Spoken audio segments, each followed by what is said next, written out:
প্রায় ২ মাস পর জাতীয় স্টেডিয়ামে আবারও আন্তর্জাতিক ম্যাচ। তবে এই ম্যাচটি কোনো জাতীয় দলের নয়, বরং এএফসি চ্যালেঞ্জ লিগে অংশ নিতে যাচ্ছে দুটো ক্লাব। এএফসি চ্যালেঞ্জ লিগে ক্লাব পর্যায়ের এই ম্যাচে কাল মাঠে নামবে আমার পেছনে অনুশীলনরত কিরগিজস্তানের দল মুরাস ইউনাইটেড এফসি এবং বাংলাদেশের দল ঢাকা আবাহনী। ম্যাচের আগে সংবাদ সম্মেলনে যোগ দিয়েছিলেন দু দলের কোচ ক্যাপ্টেন। নিজেদের দলের অবস্থা আর লক্ষ্য সম্পর্কে দিয়েছেন ধারণা। আবাহনী অভিজ্ঞতা, খেলোয়াড় এবং ঘরের মাঠ সব শক্তিতে এগিয়ে।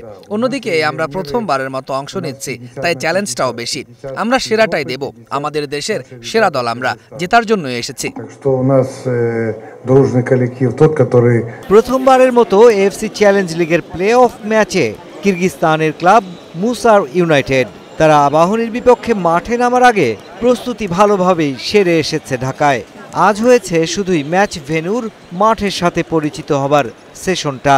যদিও মুরাস এফসি কিছুটা পিছিয়ে, অর্থাৎ মাত্র ২ বছর হলো এই দলটার আবির্ভাব ঘটেছে কিরগিজস্তানে, এবং এই ২ বছরের মধ্যে তারা কিন্তু তাদের স্টেজে পৌঁছে গেছে, অর্থাৎ তাদের নিজেদের যে লিগ, সে লিগের চূড়ান্ত পর্যায়ে পৌঁছে গেছে এবং লিগে ভালো রেজাল্ট করেছে, যার ফলে তারা কিন্তু প্লে অফটা খেলতে এসছে।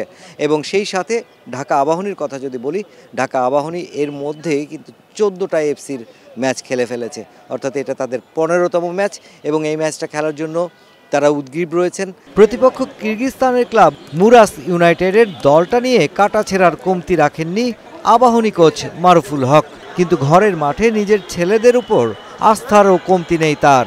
আস্থাটা আমার একদিনে আসেনি, গত 2 সপ্তাহ 3 সপ্তাহ ট্রেনিং, এবং আমি যেটা চাচ্ছিলাম এখন পর্যন্ত তারা এফেক্টিভলি করতে পেরেছে।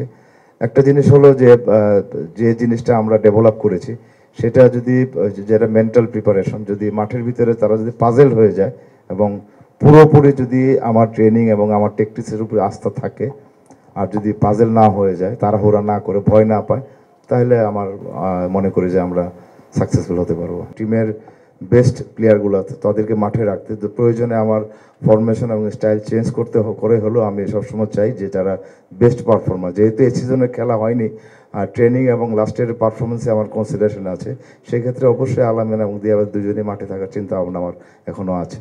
এফসি চ্যালেঞ্জ লিগের প্রিলিমিনারি রাউন্ডে পশ্চিম অঞ্চল থেকে খেলছে 10টি দল।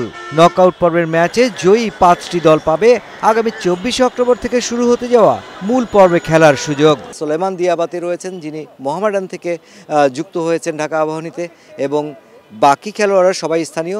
তবে কোচ মারুফুল হক এই দলটার উপরে আস্থা রেখেছেন এবং সেই সাথে মারুফুল হক স্টাডি করেছেন এই দলটাকে নিয়েও, যারা বাংলাদেশের বিপক্ষে অর্থাৎ আবাহনীর বিপক্ষে কাল মাঠে নামবে।